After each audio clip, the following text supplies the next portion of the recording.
उन लड़कों ने मुझे बहुत ज्यादा पैसे दिए और एक रात के लिए ले गए।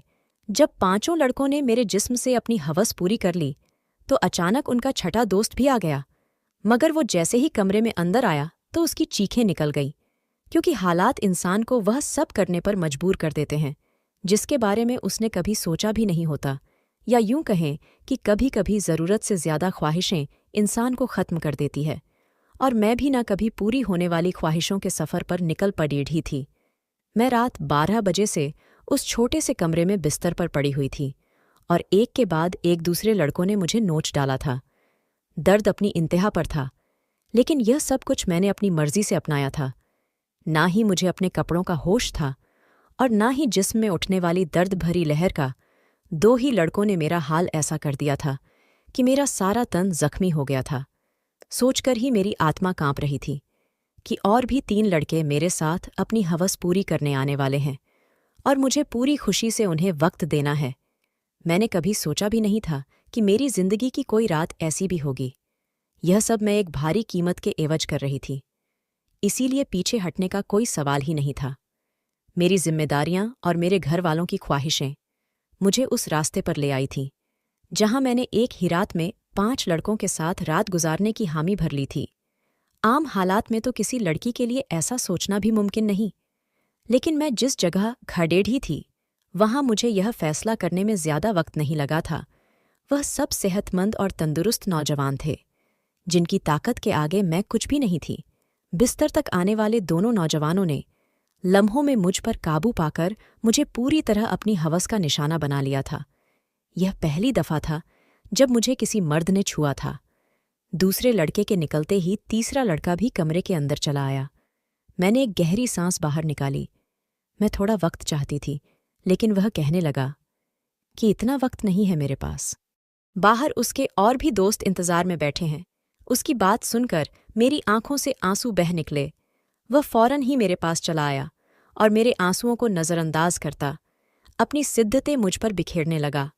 मेरे तन में बर्दाश्त की शक्ति खत्म हो रही थी।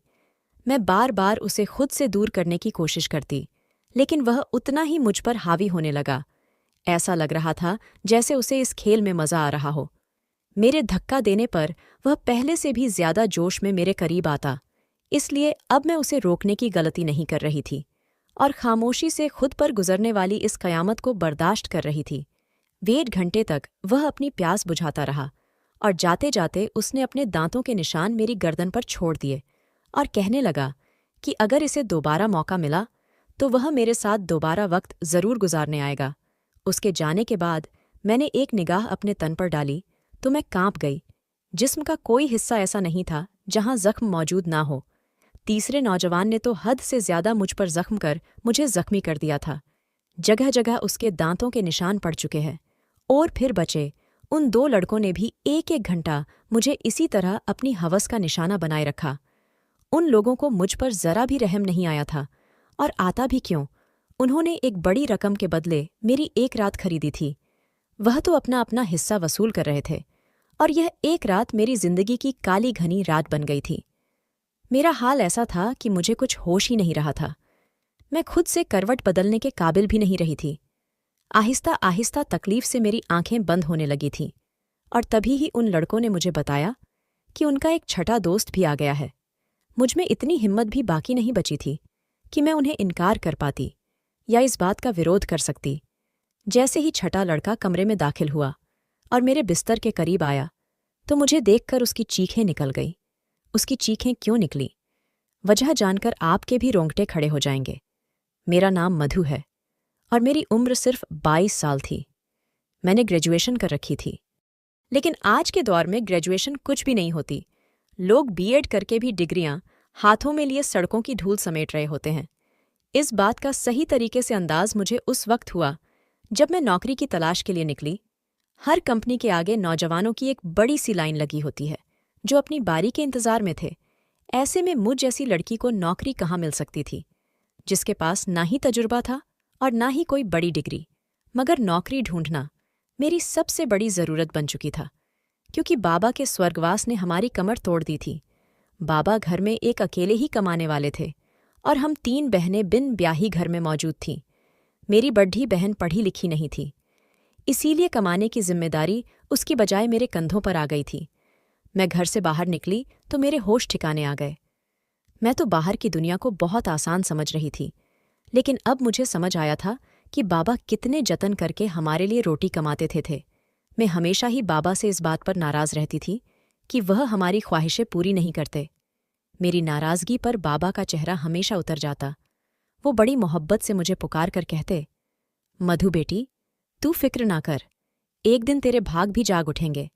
लेकिन मुझे वो दिन अपनी किस्मत में आता नजर ही नहीं आता था। और फिर बाबा नींद में ही ईश्वर को प्यारे हो गए। और जब हम पर सुबह यह बात खुली कि बाबा हमारे बीच नहीं रहे हैं, तब हमें इस बात का एहसास हुआ कि बाबा हमारे लिए कितने अहम थे। जब तक वह हमारे सरों पर मौजूद थे, कम से कम दुनिया की बुरी नज़रों और रोटी जैसी बुनियादी ज़रूरत से तो हम वंचित नहीं थे। बाबा के निधन के कुछ दिन बाद तक तो आस पड़ोस वालों और ख़ानदान वालों ने हमारी मदद की, लेकिन आहिस्ता आहिस्ता सभी अपनी जिंदगियों में बिजी हो गए। आज के दौर में कौन किसी का पेट पाल सकता है। मजबूरन मुझे ही नौकरी की तलाश के लिए घर से निकलना पड़ा, और मुझे समझ आ गया कि औरतों के लिए बाहर की दुनिया किस कदर मुश्किल है। किसी भी कंपनी में मुझे नौकरी नहीं मिली थी। हर कंपनी के बाहर हजार हजार नौजवान पहले ही खड़े होते। मैंने स्कूलों का रुख किया तो यह देखकर मेरी हालत खराब हो गई कि आधे दिन से भी ज्यादा काम करने के बदले सिर्फ 6,000 मिल रहे थे, जिसमें से घर के बिल में सारे रुपए चल जाते। इसमें भी हर स्कूल वाले मुझसे मेरा तजुर्बा पूछते और मेरा मुंह खाली रह जाता। बहुत तलाश करने के बावजूद भी कोई नौकरी ना मिली तो मेरी एक दोस्त के भाई के जरिए से मुझे एक पिज्जा हाउस में वेटर की नौकरी मिल गई। यह शहर के एक भीड़-भाड़ इलाके में बना हुआ पिज्जा हाउस था, जहां हर वक्त ही मर्दों की बहुत ही ज्यादा भीड़ रहती थी।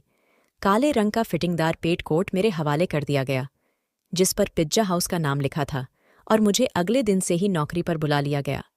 उस नौकरी के बड़े अजीब अजीब से काम थे जो मुझे पूरे करने थे।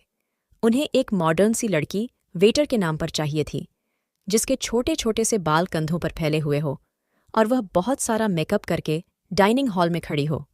मैं यूनिफॉर्म अपने बैग में डालकर वापस घर लौट आई थी। मैं अभी तक फैसला नहीं कर पाई थी कि मुझे यह नौकरी करनी है या नहीं, क्योंकि यह मेरे लिए एक बहुत ही मुश्किल काम था। बाबा की मौजूदगी में कभी बिना ज़रूरत घर से निकलने की नौबत भी पेश नहीं आई थी, और पिज्जा हाउस में तो इतने सारे मर्दों के बीच इतने तंग कपड़े पहनकर खड़े होना मेरे लिए एक बहुत ही घुटन भरा काम था। मगर भूख इंसान से सब कुछ करवा ही लेती है। मैं वहां से वापस घर आई तो मेरी माँ दरवाजे पर ही परेशान सी खड़ी थी। मुझे देखकर उनकी आंखों में आंसू आने लगे। मैंने माँ से कहा कि वह दरवाजे तक क्यों चली आई, तो माँ रोते हुए कहने लगी कि बेटा, बिजली के मीटर वाले आए थे और उन्होंने हमारी बिजली काट दी है। माँ की बात सुनकर मेरा दिल धक से बैठ गया था। गर्मी जोरों पर थी और ऐसे में बगैर बिजली के गुजारा करना बहुत ही मुश्किल था। लेकिन पिछले 2 महीने से हम बिल नहीं चुका पाए थे और शायद इसीलिए हमारी बिजली काट दी गई थी। माँ के आंसू ने मेरे लिए फैसले को बहुत आसान कर दिया था। मैंने माँ को गले लगाया और उन्हें बताया कि मुझे एक अच्छी जगह नौकरी मिल गई है और कल से मुझे नौकरी पर जाना है। माँ ने मेरे सर पर हाथ रखकर कहा कि अब तुम ही मेरा बाजू हो और तुम्हें ही अपनी दोनों बहनों की शादियां करानी है। माँ ने एक भारी जिम्मेदारी मेरे कंधों पर डाल दी थी और मैं सोच रही थी कि मैं यह जिम्मेदारी कैसे निभाऊंगी, लेकिन मुझे ही यह फर्ज निभाना था। माँ पूछ रही थी कि मुझे नौकरी कहाँ मिली है, लेकिन मैं उन्हें नहीं बताना चाहती थी कि मुझे कहाँ नौकरी मिली है। इसीलिए मैंने माँ से कह दिया कि एक बड़ी सी कंपनी में एक अच्छी नौकरी मिल गई है। मेरी नौकरी का वक्त दोपहर 3 बजे से रात 11 बजे तक था, और यह बात मैंने बड़ी मुश्किल से माँ को बताई थी। मेरी नौकरी का वक्त जानकर वो हैरत से मेरी तरफ देखने लगी कि यह कौन सी कंपनी है जहां दोपहर 3 बजे बुलाया गया है। मैंने झूठ कह दिया कि यह एक मल्टीनेशनल कंपनी है जो 22 घंटे चलती है। इस वक्त हमें पैसों की इतनी ज़रूरत थी कि माँ ने और ज़्यादा सवाल करने की बजाय मुझे तरक्की की ढेर सारी दुआएं दी और अगली दोपहर 2 बजते ही पिज्जा हाउस के लिए रवाना हो गई। मुझे क्या खबर थी कि यहाँ से मेरी किस्मत मुझे कहाँ ले जाने वाली है। मैंने अपना यूनिफॉर्म पिज्जा हाउस में आकर बदली थी। मैनेजर ने मुझे पिज्जा हाउस के दरवाजे के करीब ही खड़ा कर दिया और कहने लगा, आज तुम्हारा पहला दिन है, इसीलिए तुम हर आते जाते को इज्जत से वेलकम करोगी। और गुस्सा होकर कहा कि यह कैसा मुंह उठाकर आ गई हो, जाओ पहले मेकअप करो। मैनेजर की बात सुनकर मैं शर्मिंदा हो गई, क्योंकि मेरे पास मेकअप नहीं था। वहां मौजूद एक दूसरी लड़की ने अपने मेकअप से मुझे गहरी सुर्खी लगाई। वह बड़ी तेजी से मेरे चेहरे पर अपना हाथ चला रही थी, और उसके बाद जब मैंने आईने में खुद को देखा तो हैरान रह गई। मुझे मालूम था कि मैं खूबसूरत हूं और मेरा रंग भी बहुत साफ है, लेकिन थोड़े से मेकअप के बाद मैं पूरी तरह निखर गई थी। मैं खुद को आईने में देख रही थी जब वह लड़की कहने लगी कि यह लोग खूबसूरती देखकर ही तो यहाँ रखते हैं, वरना काम करने को तो बहुत से लोग मिल जाते हैं। मैं जान गई थी कि यह नौकरी मुझे मेरी काबिलियत की वजह से नहीं, बल्कि खूबसूरती की वजह से मिली है। नौकरी का यह पहला दिन मेरे लिए बहुत ही भारी था। मैं 3 बजे से दरवाजे पर खड़ी आने जाने वाले मर्द और औरतों को वेलकम कर रही थी। यहाँ औरतों की तादाद कम ही आती थी, ज्यादातर मर्द ही आ रहे थे। रात गए तक मेरे पैरों में बहुत ज्यादा दर्द हो चुका था, और अभी मुझे वापस बसों के धक्के खाते हुए घर भी पहुंचना था। 12 बजे के करीब मैं घर पहुंची थी। माँ मेरे इंतजार में जाग रही थी। मैंने माँ के साथ बैठकर खाना खाया और फौरन ही बिस्तर पर लेट गई। मुझे बाबा की बहुत याद आ रही थी। बाबा मेरे सबसे ज्यादा नखरे उठाया करते थे, फिर भी मैं हमेशा उनसे किसी न किसी बात पर रूठ जाती थी। पैरों की तकलीफ से तड़पते तड़पते कब मुझे नींद लग गई, पता ही नहीं चला। अगले दिन मैं फिर 2 बजे के करीब घर से निकल गई थी। आज मुझे दरवाजे के पास खड़ा नहीं किया गया था, बल्कि आर्डर लेने का काम दिया गया था। यह काम मुझे थोड़ा सा आसान लगा था, लेकिन कुछ ही देर में अंदाजा हो गया कि यह काम बिल्कुल भी आसान नहीं था। मैं जिसके पास भी आर्डर लेने के लिए जाती, उनमें से अक्सर मर्द मुझे सर से पांव तक देखते और मुस्कुराते। बदले में मुझे भी मुस्कुराहट जाहिर करनी पड़ती, क्योंकि यह मेरी नौकरी का नियम था। जानबूझकर ऑर्डर देने में काफ़ी वक्त लगाते, और कभी कभी तो आर्डर देते वक्त इस कदर करीब आ जाते कि मेरा सांस रुकने लगता। यह पिज्जा हाउस मुझ जैसी वेटर की वजह से ही चल रहा था। इस बात का अब मुझे अच्छी तरह अंदाजा हो गया था कि यहाँ आने वाले ज्यादातर मर्द लड़कियों की वजह से ही आते थे। दिन तेजी से गुजर रहे थे, और मुझे यहाँ नौकरी करते करते महीना हो गया था। उस एक हफ्ते में काफ़ी कुछ ऐसा हुआ जो मेरे लिए बहुत ही अजीब था। मर्दों की अजीब अजीब निगाहें, आर्डर देने के बहाने करीब आना, और डबल मीनिंग शब्दों का तबादला। लेकिन उस नौकरी की सबसे अच्छी बात यह थी कि तनख्वाह से हटकर उस 8 महीने में टिप के काफ़ी पैसे जमा हो गए थे। मैंने उन पैसों से बिजली का बिल पे किया था। आहिस्ता आहिस्ता मैं पिज्जा हाउस के माहौल की आदी होती जा रही थी। 5 लड़के रोज ही शाम के वक्त पिज्जा हाउस आते और सबसे कोने वाली टेबल पर बैठ जाते। वह टेबल मेरे ही हिस्से में थी, और रोजाना मैं ही उनके पास आर्डर लेने के लिए जाती थी। वह पांचों ही 24-25 साल के नौजवान थे, जो मुझे गहरी निगाहों से देखा करते थे। आज भी मैं उनके पास आर्डर लेने के लिए गई तो उनमें से एक पूछने लगा, तुम यहाँ बहुत मजबूरी में नौकरी करती हो ना? मैंने हाँ कह दिया। उसने फौरन ही अपना कार्ड निकालकर मेरे आगे रखा और कहने लगा, तुम बहुत ही शरीफ लड़की लगती हो। अगर कभी किसी मदद की जरूरत पड़े तो याद कर लेना। बिना सोचे समझे ही मैंने वह कार्ड उठाकर अपने कोट की जेब में रख लिया, तो वह मुस्कुरा उठा। उसके बाद यह सिलसिला चल पड़ा। रोज ही मैं उनका आर्डर लेने जाती, और उनमें से कोई ना कोई मुझसे कोई सवाल पूछ लेता। रोजाना होने वाली इस मुलाकात की वजह से हम थोड़े फ्रेंडली से हो गए थे। दूसरा महीना भी पलक झपकते ही गुजर गया था, और फिर माँ ने एक दिन मुझे बताया कि तुम्हारी बड़ी बहन के लिए बहुत अच्छा रिश्ता आया है, और वह लोग जल्दी शादी करना चाहते हैं। माँ की बात सुनकर मैं परेशान हो गई, क्योंकि अभी तो मैंने घर का खर्चा ही अपने कांधे पर उठाया था। शादी की जिम्मेदारी का मैं सोच भी नहीं सकती थी। माँ कहने लगी, तू अपनी कंपनी से लोन ले लो। कितनी बड़ी कंपनी है, लाख रुपये भी लोन मिल गया तो तेरी बहन की अच्छे से शादी हो जाएगी। मेरी बड़ी बहन भी 20 साल की हो रही थी, और माँ उसकी तरफ से बहुत परेशान थी। अब मैं माँ को क्या बताती कि मैं तो पिज्जा हाउस पर मामूली सी नौकरी कर रही थी, लाख रुपए मुझे कहाँ से मिलते? मैंने माँ की बात का कोई जवाब नहीं दिया, लेकिन माँ की आंखों में मुझे चमकती हुई उम्मीद साफ दिखाई दे रही थी। माँ को यकीन था कि मुझे कंपनी से लोन मिल जाएगा, और मैं सोच रही थी कि मेरे झूठ ने मुझे कहाँ फंसा दिया है। अगले दिन मैं नौकरी पर भी सारा वक्त परेशान रही, और यह बात मेरे साथ काम करने वाली लड़की ने नोट कर ली। वह मुझसे कहने लगी कि क्या बात है मधु, आज तुम बहुत ही ज्यादा परेशान लग रही हो। मैंने उसे बता दिया कि बड़ी बहन की शादी करनी है, और मेरे पास बिल्कुल भी पैसे नहीं है। मेरी बात सुनकर वह कहने लगी, तो इतना खर्चा करने की क्या जरूरत है? सादगी से विदा कर दो। उसकी बात सुनकर मैं सोच में पड़ में गई। वह ठीक ही तो कह रही थी। इतना मसला बनाने की जरूरत ही क्या थी।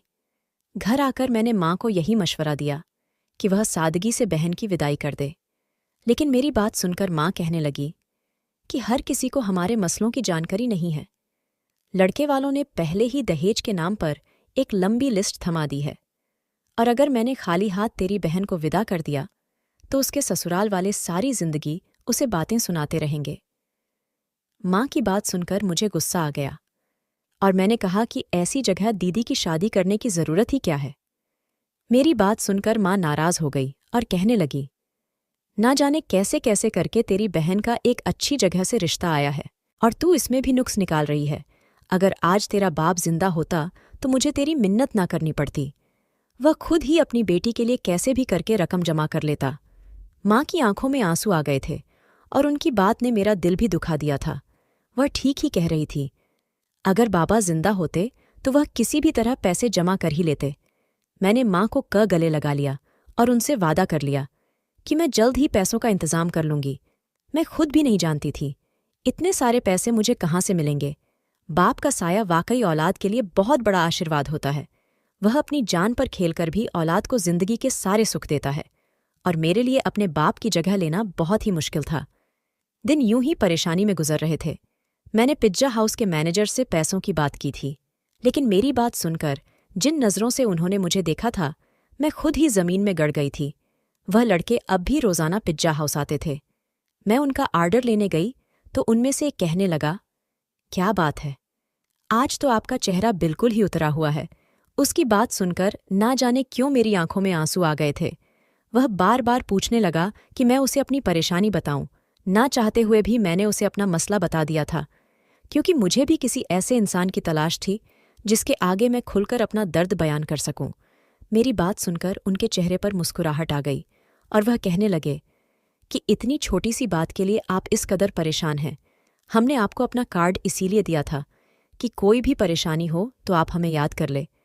मैं हैरत से उनके चेहरे देखने लगी। मैं यह सोच भी नहीं सकती थी कि वह 5 अजनबी लड़के मुझे पैसे दे सकते हैं, लेकिन उन पांचों ने फौरन ही मुझे लाख रुपयों की ऑफर कर दी। मैं उनकी तरफ देख रही थी। वह कहने लगे, 8 लाख रुपये देना उनके लिए कोई बड़ी बात नहीं है, लेकिन मुझे भी उनके कुछ काम आना होगा। उनकी बात सुनकर मैं ठिठक गई। उन लड़कों को मुझसे क्या काम हो सकता था, यह बात समझने में मुझे ज्यादा देर नहीं लगी थी।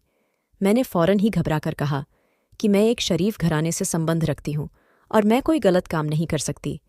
वह हंसकर कहने लगे कि हमने सिर्फ पेशकश की है, कबूल करना ना या ना करना आपकी मर्जी है, लेकिन आज के दौर में 1 लाख आपको कोई भी नहीं देगा, चाहे वह आपका करीबी रिश्तेदार ही क्यों ना हो। बात तो उनकी भी बिल्कुल ठीक थी, लेकिन मैं अपनी इज्जत गिरवी रखकर लाख रुपया हासिल नहीं करना चाहती थी, इसलिए मैंने उन्हें साफ इनकार कर दिया। मैं हालात से पूरी तरह थक चुकी थी और ऐसे ही थकी हारी जब लौटकर घर आई तो मेरी माँ और बहन मेरे इंतजार में थी। माँ ने बताया कि दीदी के ससुराल वाले 1 महीने बाद ही शादी की बात कर रहे हैं और वह दीदी के साथ साथ छोटी को भी अपने छोटे बेटे के लिए लेना चाहते हैं। इसी तरह एक खर्चे में दोनों शादियां हो जाएंगी। छोटी के रिश्ते का सुनकर जहां मुझे खुशी हुई थी, वही 1 महीने का वक्त सुनकर मेरी जान निकल गई थी। पैसों का कोई इंतजाम ना हो सका था और माँ मुझसे उम्मीद बांधे बैठी थी। मैंने एक नज़र अपनी दीदी के चेहरे पर डाली, जहां बहुत समय बाद खुशी की रौनक नजर आ रही थी। मैं भी दीदी के ससुराल वालों से मिली थी। वह लोग वाकई बहुत अच्छे लोग थे, लेकिन आज के दौर में सादगी और बगैर दहेज के कौन दुल्हन विदा करवाता है, वह भी इसी समाज में रहने वाले थे। मैं अपनी बहनों की खुशी को हमेशा कायम देखना चाहती थी। मैंने माँ से कहा कि आप शादी की तारीख पक्की कर दे, पैसों का इंतजाम हो जाएगा। मेरी बात सुनकर तो घर में खुशी की लहर दौड़ गई थी, मगर वह लोग इस बात से बेखबर थे कि ये खुशी उन्हें मेरी आबरू की बर्बादी के बदले हासिल होने वाली थी। अगले दिन मैंने उन 5 लड़कों से हामी भर ली। वो मुस्कुराकर कहने लगे कि हम जानते थे कि आप जरूर मान जाएंगी। उन 5 ने एक रात के लिए मुझे अपने साथ ले जाने की बात की थी। मैंने माँ को बता दिया कि साल के आखिर की वजह से कंपनी में काम बहुत ज्यादा है और मुझे एक रात कंपनी में ही गुजारना होगी। कंपनी ने मेरा लोन मंजूर कर लिया है, इसीलिए मैं उनकी बात मानने में मजबूर हूँ। लोन पास होने की बात सुनकर माँ इस कदर खुश हो गई कि उन्होंने मुझे रात रुकने की इजाज़त भी दे दी और मैं पिज्जा हाउस से छुट्टी होने के बाद उन 5 लड़कों के साथ चली गई। उन 5 ने मुझे अपनी दरिंदगी का निशाना बना डाला और जब छठा लड़का अंदर आया तो मुझे देखकर उसकी चीखें निकल गई, क्योंकि पूरा बिस्तर खून में भीगा पड़ा था और मैं अपनी जिंदगी की शायद आखिरी सांसें ले रही थी। उसने तुरंत ही मुझे अपने बाजुओं में उठाया और गाड़ी में डालकर एक छोटे से अस्पताल में ले आया, जहां शायद उसका कोई जानने वाला ही डॉक्टर था। कई घंटे आईसीयू में रहने के बाद मेरी हालत कुछ बेहतर हुई, लेकिन मेरा जख्मी तन मेरी बर्बादी की गवाही दे रहा था। वह लड़का उन 5 का ही दोस्त था, लेकिन उसके अंदर इंसानियत अभी बाकी थी और उसे मुझ पर रहम आ गया था, वरना शायद मैं उसी बिस्तर पर दम तोड़ जाती। मैंने माँ को फ़ोन करके बता दिया था कि मेरी कंपनी से छुट्टी नहीं हुई है। उस लड़के ने अस्पताल का सारा खर्चा खुद उठाया था और उसके दोस्तों से वो लाख रुपये लेकर मुझे दिए थे। वह 5 बहुत ही अमीर कारोबारी लोगों के बेटे थे, जो चाहते तो बगैर मुझे बर्बाद किए भी मेरी मदद कर सकते थे। मेरे ठीक होने पर मुझे अस्पताल से छुट्टी मिल गई थी और रकम भी मेरे हाथ आ गई थी, लेकिन अब कुछ भी पहले जैसे नहीं रहा था। उस लड़के ने मुझे अपनी फैक्ट्री में नौकरी की ऑफर दी थी और यकीन दिलाया था कि मैं वहां इज्जत से नौकरी कर सकूंगी।